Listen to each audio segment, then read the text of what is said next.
Alright, let's look at a problem involving battery internal resistance. Here's the problem we need to solve. Imagine we have a battery, and when it's not connected to anything, its voltage, often called the open circuit voltage, is 10 volts. Now we connect this battery to a load resistor, which has a resistance of 485 ohms.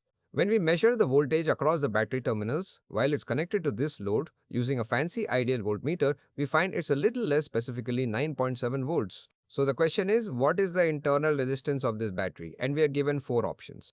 Option 130 ohms, option 215 ohms, option 320 ohms, and option 440 ohms. To solve this, let's first understand how we model a real battery and what information we are given. A common way to model a real-world battery is to think of it as a perfect ideal voltage source connected in series with a small resistor.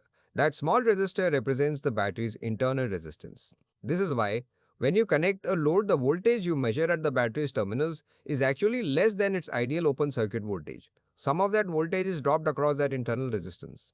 Here's what we know from the problem. The open circuit voltage VOC is 10 volts, the load resistance RL is 485 ohms, and the terminal voltage VT is 9.7 volts. Our goal is to find that internal resistance, which we'll call R.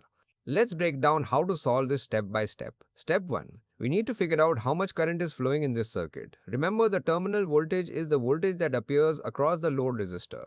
So we can use Ohm's law on just the load resistor to find the current. Ohm's law tells us current equals voltage divided by resistance, so I equals VT over RL. Let's plug in our numbers. I equals 9.7 volts divided by 485 ohms. Doing that calculation, we find the current I is 0.02 amperes. Okay, continuing with our steps. Step 2 is to connect the terminal voltage, the open circuit voltage, and the internal resistance.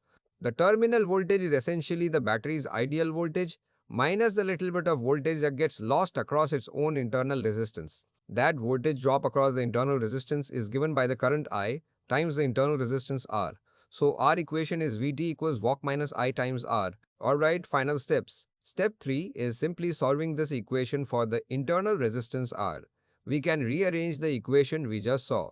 Move the I times R down to one side and the terminal voltage to the other, and we get I times R equals VOC minus VT. Now isolate R by dividing both sides by I. So R equals the difference between VOC and VT divided by I.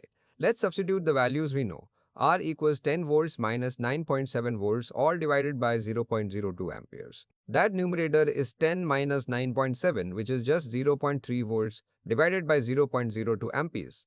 And when you do that division, 0.3 divided by 0.2, you get 15 ohms. So we have our result. We calculated the internal resistance to be 15 ohms. Let's compare this with the options they gave us: option 130 ohms, option 215 ohms, option 320 ohms, option 440 ohms. Our calculated value of 15 ohms perfectly matches option number 2. So the final answer for the battery's internal resistance is 15 ohms.